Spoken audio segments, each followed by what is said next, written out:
Freakonomics Radio is sponsored by Pacific Life Insurance. From pinky swears to I do, you make promises throughout your life.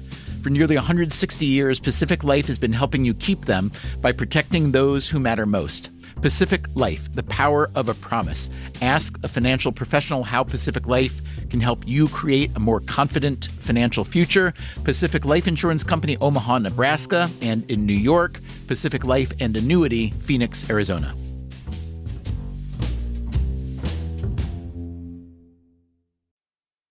Freakonomics Radio is sponsored by Hotels.com. Hotels.com gives you access to hundreds of thousands of hotels worldwide. And when you join for free, you can save up to 20% instantly with member prices. Plus, every stay earns rewards. So when you book one trip, you're already lowering the cost of the next one.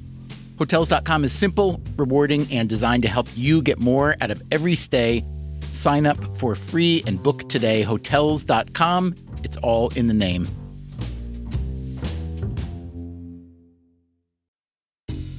Freakonomics Radio is sponsored by TalkAboutPD.com. Let's talk about Peyronie's disease, or PD. It's not widely talked about, and some men may feel reluctant to bring it up, but it's more common than you would think. PD can happen when scar tissue builds up under the skin of the penis, causing a curve with a bump during an erection that for some men may lead to pain during intimacy and impact mental health.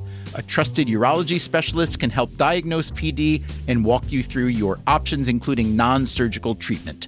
Visit talkaboutpd.com.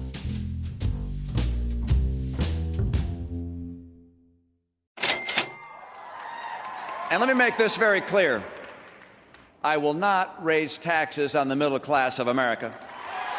You can choose a future where we reduce our deficit without sticking it to the middle class. We will cut the deficit and put America on track. Independent experts say that my plan would cut our deficit by $4 trillion. I have a plan to create 12 million new jobs. We can create 1 million new manufacturing jobs in the next 4 years.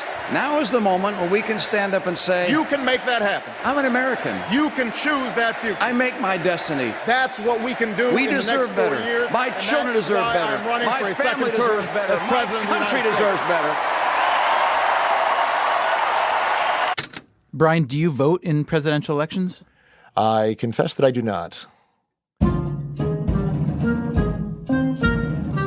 Why not? I mean, to me, anyone who could actually make it through the system has views that are just so repellent to me, and what they say just seems to be so contrary to common sense and common decency. I just couldn't bear to really identify with either of them. Okay, so Brian Kaplan is not what a political pollster would call a likely voter, not by a long shot. This can best be explained by the fact that Kaplan is, yes, an economist. He teaches at George Mason University. Kaplan has iconoclastic thoughts about a lot of things. He's the kind of guy who will tell you that just about everything you think about voting, about parenting, about higher education is wrong. I mean, honestly, if I just listen to any speech that any successful politician gives, it just seems like it's so unfair and so untruthful. And there's every sentence, like I would say, let's fact check this sentence. Is the sentence actually factually correct? And I say, no, not really. It's just very unfair, and just appealing to people's emotions. And that, I have to say, I really object to it. All right, there are 47% who are with him, who are dependent upon government, who believe that they're victims, who believe that government has a responsibility to care for them, who believe that they're entitled. Somebody invested in roads and bridges. If you got a business, you didn't build that. Somebody else made that happen. I almost never actually listen to politicians. I'll sometimes read transcripts, find the transcripts less emotionally aversive than actually listening to them say their words.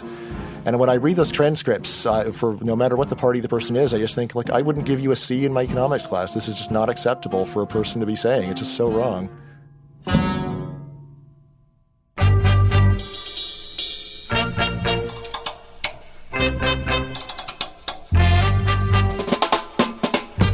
From WNYC and APM, American Public Media, this is Freakonomics Radio, the podcast that explores the hidden side of everything. Here's your host, Stephen Dubner.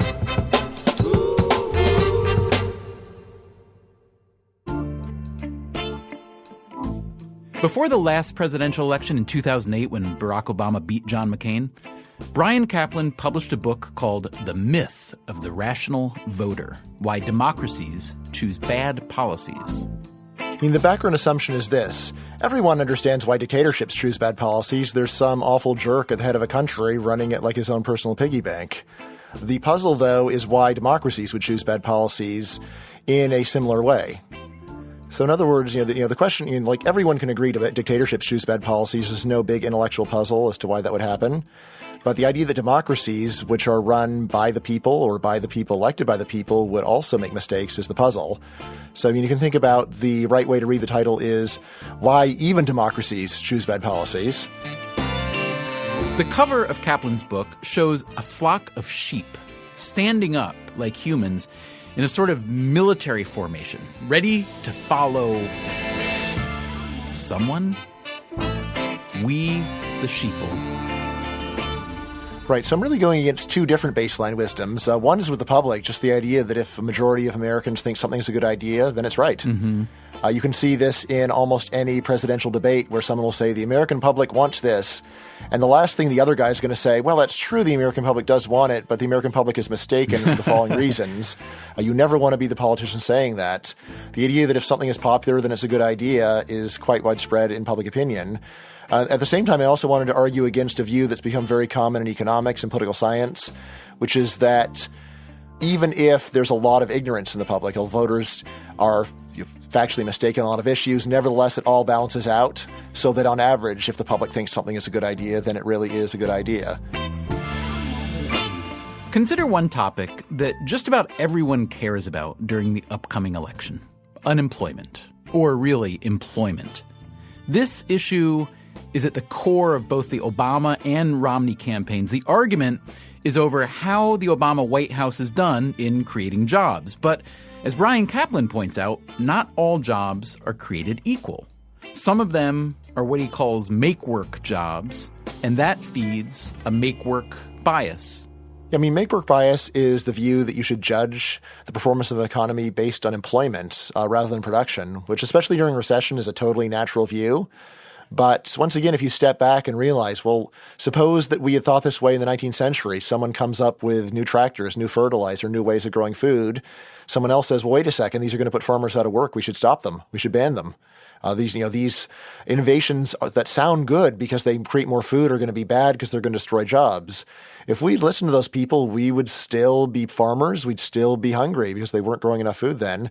Since we didn't listen to people like this, we had a huge increase in food production. We did have a large decrease in employment in agriculture, but those people and their descendants just found something else to do, which again is so unsatisfying to hear because at the time you want to say, okay, well, tell us specifically what will they do instead of agriculture, which is what mankind's been doing for thousands of years. And the answer really is when you're in a period of change, it's very hard to say what it's going to be. All you can do is say, well, there's going to be something. The labor's valuable. Someone will figure it out. Well, Bryan, how much of the rational voter idea is pegged simply to voting your pocketbook? In other words, voting for the candidate whose policies, or at least the policies that he promises, most closely align with your own economic interests? So there's actually two separate issues here. So one of them is how clearly or unclearly people see the world. The other one is how selfishly or unselfishly they vote. A person could be very rational but totally unselfish. A person could, first of all, carefully understand the world and then vote on the basis of what he thinks is best for society. Mm-hmm. A person, of course, could be the opposite. A person could be very confused but still voting for what he thinks will advance his selfish interests. What I do in the book is, first of all, just to clear some rubble away, I go over all the evidence on voter motivation showing that despite what a lot of people think, voters are shockingly unselfish. Your individual interests have very little to do with how you vote, have very little to do with your views on particular issues.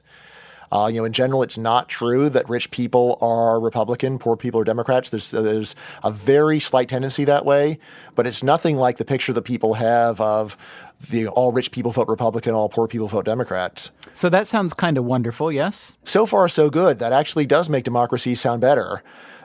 Here's the problem, though.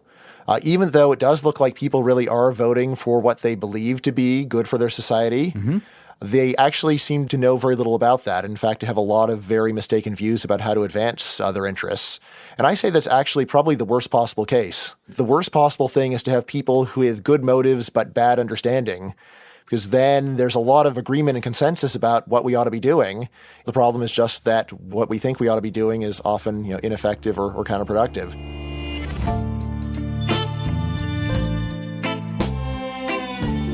All right. So in terms of this year's presidential election, pick a plank, any plank from each candidate's economic platform, and give me an Obama plank and give me a Romney plank, and talk about how good that policy is from an economic perspective, and then talk about its viability as a voting appeal.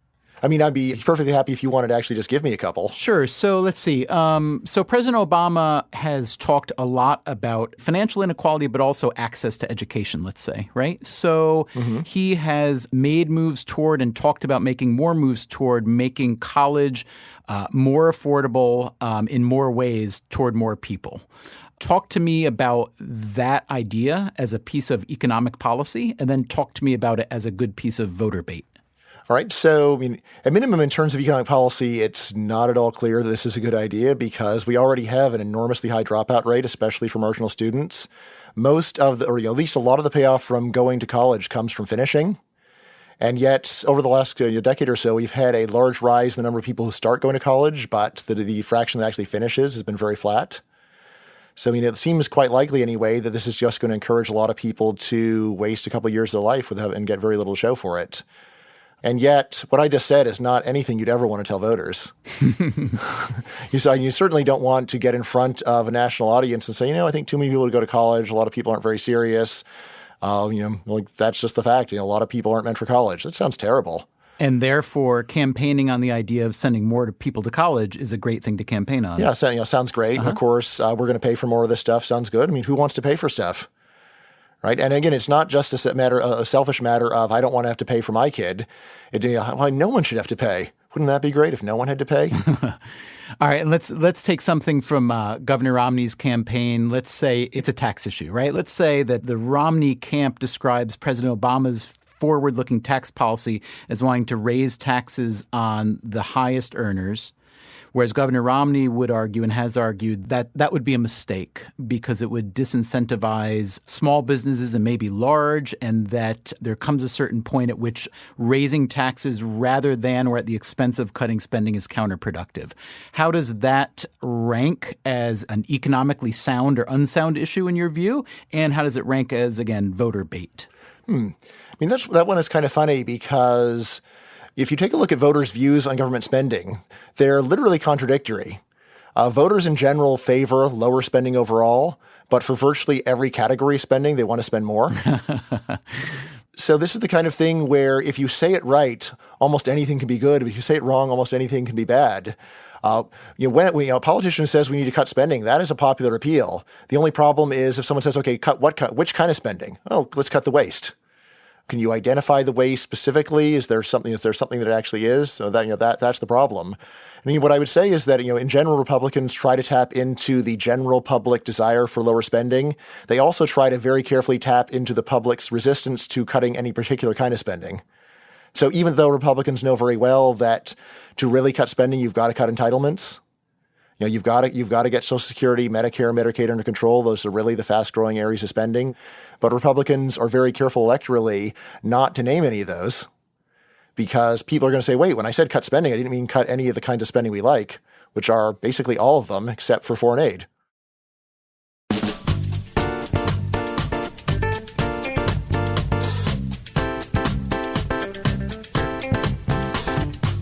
Coming up, my Freakonomics partner Steve Levitt talks about his voting history. So I voted for Obama because I wanted to tell my grandchildren that I voted for Obama, and I thought that he would be the greatest president in history. And? I don't think I'm going to bother voting this election.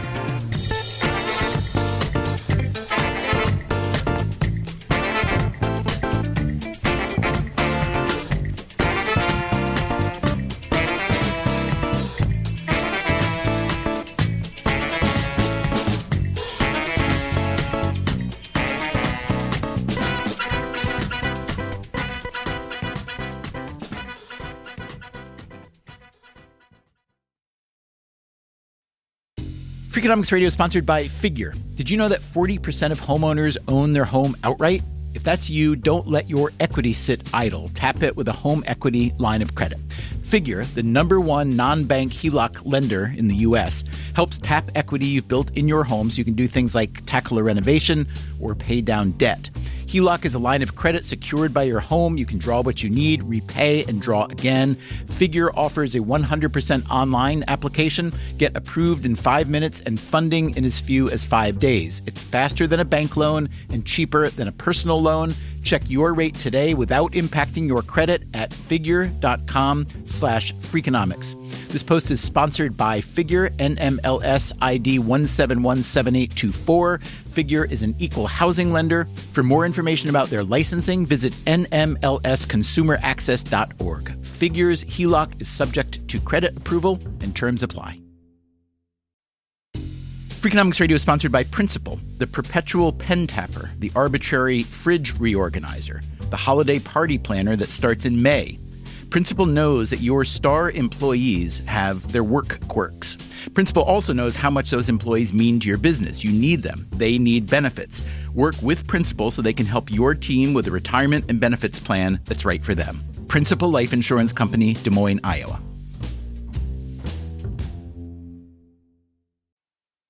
Freakonomics Radio is sponsored by Range Rover Sport, a vehicle that blends power, poise, and performance.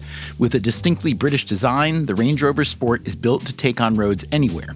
Free from unnecessary details, its raw power and agility shine. Combining a dynamic sporting personality with elegance and agility, it delivers an instinctive drive. Its assertive stance hints at an equally refined driving performance.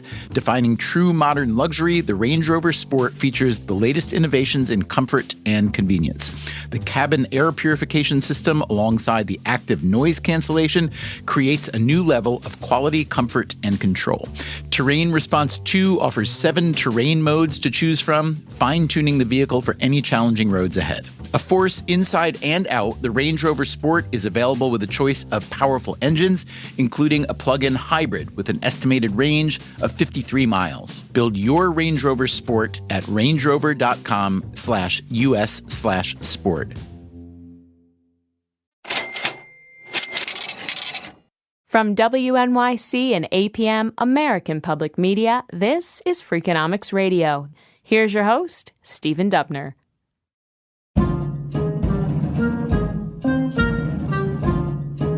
Today on Freakonomics Radio, we're talking with economist Bryan Caplan, author of The Myth of the Rational Voter. He is not a huge fan of our current political system. If you're a successful politician, you know you don't succeed by figuring out what's really going on in the world and then trying to explain it to people. You need to find out what people want to hear and then tell it to them. Successful politicians instinctively are trying to read people, trying to read their faces. What does this person want me to say to him? And that's how they win. Economists often look down on politicians and sort of mock them for being incompetent. I have a very different view. I think they're extremely competent. It's just that they're competent at a scale that economists don't appreciate. They are people who win these incredibly competitive races to get a job thousands of people would love to have, maybe millions of people would love to have. They have some incredible skills. It's just their skills are not figuring out what's really going on or deciphering the best research around. Their skill is finding out what the public wants to hear and then saying it to them in a way that is emotionally compelling. So what bothers you more, that electoral candidates give the people what the people want or seem to want, or that the people seem to want what they seem to want? Yeah, that's a very good question. Because ultimately, the source of the problem is that people are so confused in their views about how the economy and other things work, which means that a politician who wants to win has to actually say these things. People have often said that politics has been the religion of the 20th century. And I think there's a lot to that. In the same way that people get attached to religion, they get attached to a political party. And once you're part of it, you don't want to hear someone talking about the horrible things that your religion or your party did in the past. You don't want people to go and say the people who now run it might be morally questionable or hypocritical or just wrong. Instead, you want to find a sense of community with a bunch of like-minded people. You all tell each other how wonderful you are and try to defeat your satanic enemies who, for some strange reason, continue to dispute the truth that you have obtained.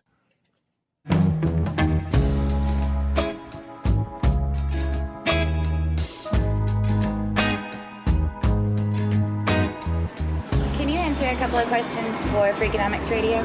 Freakonomics? I'm not a freak. My name is Joe, and I grew up in Chicago, but I live here in South Minneapolis right now. I live in Decatur, Georgia. Sparta, Wisconsin. I live in Lawrenceville. I'm currently a student at the University of St. Thomas, originally from Fairmont, Minnesota. So, what political party are you registered with? Republican. Republican? Registered with the Democrats. I'm registered as a Democrat. Consider myself a fiscal conservative. A conservative Democrat. Can't remember if I actually registered with a party. Can you tell me one good thing about Barack Obama? Tell me one good thing about Romney. Well, hold on for a minute. I got to think about that. I'm trying to think of how to be polite. Sorry. Can I think about that for a while? Kind of at a loss there. I'll admit I have spent a lot of time kind of looking at what's wrong with him instead of thinking about what I like about him. Barack Obama, I believe, is a good person, a good husband, but he doesn't really reflect any of my views on what's going on today. He's a family man, and I believe he has the best intentions on running for president. He can be cool. He got a full head of hair. Great hair. He's a handsome man. Honestly, I can't think of anything right now that's positive.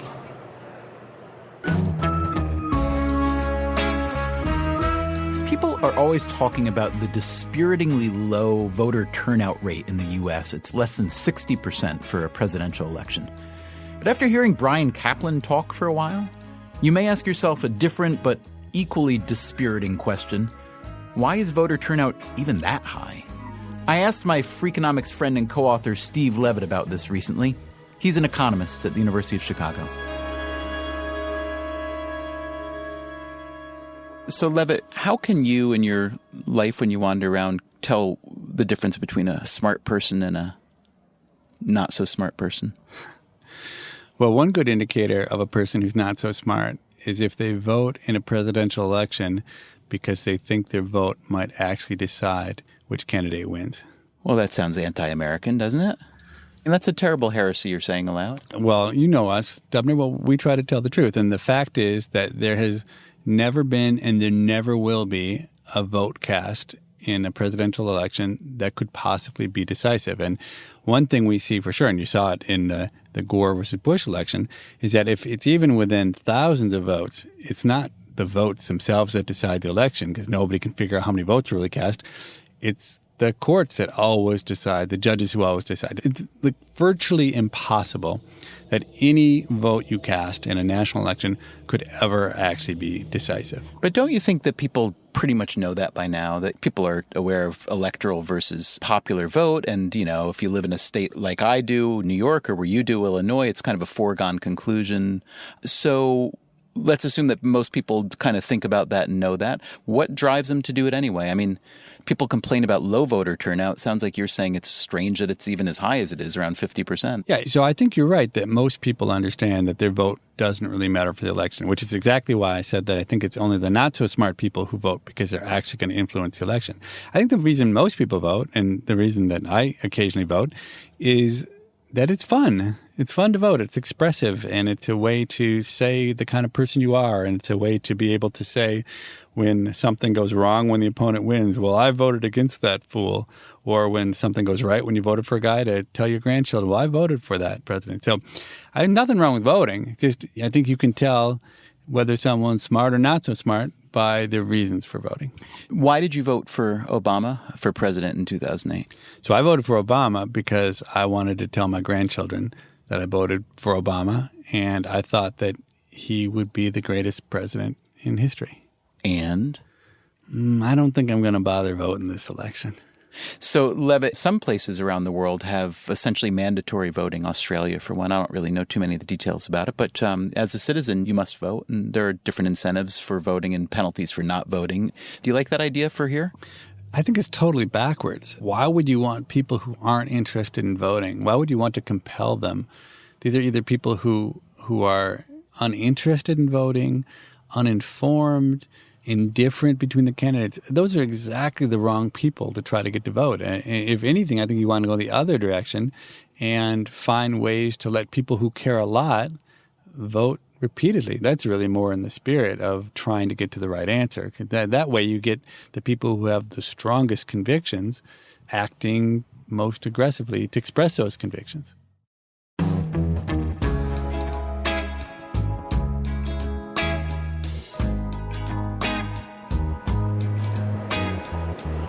Can you tell me one good thing about the Democratic Party? What's something you admire about Republicans? Their tenacity. They're very passionate about what they believe in, and they always take into consideration emotion. I'm not too keen on them because, well, for a lot of reasons. Well, I truly believe that we all want good for the people. I don't think there's much that I really admire in the Republican Party these days. Actually, the Democrat Party that I'm familiar with now is not the Democrat Party that I grew up with. I feel the Republicans have a much better handle on free enterprise. Like most political groups, their heart's in the right place. There have been good Republicans. I really cannot think of something that's very good that I've seen. I don't identify with anything of the Republican Party. The Democrat Party, I think, has lost its way. Both parties. I'm kind of disgusted with both parties, honestly.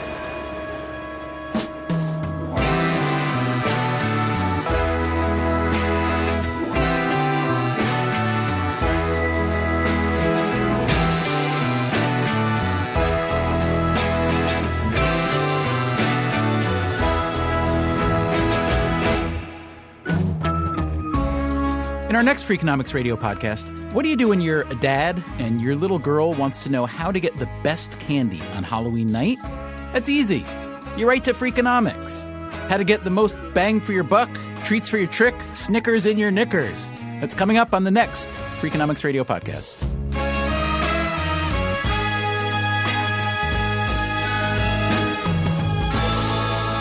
Freakonomics Radio is produced by WNYC, APM, American Public Media, and Dubner Productions. Our staff includes Susie Lechtenberg, Catherine Wells, David Herman, Beret Lamb, and Chris Bannon. Colin Campbell is our executive producer. Special thanks to Jake Smith. If you want more Freakonomics Radio, you can subscribe to our podcast on iTunes or go to Freakonomics.com, where you'll find lots of radio, a blog, the books, and more.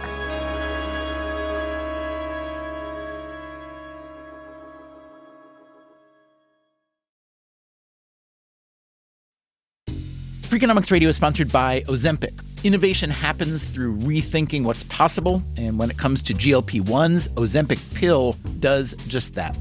Learn more about Ozempic semaglutide tablets, 4 and 9 milligrams, by calling 1-833-OZEMPIC or visit Ozempic.com to view the medication guide and ask your doctor what's possible with FDA-approved Ozempic pill.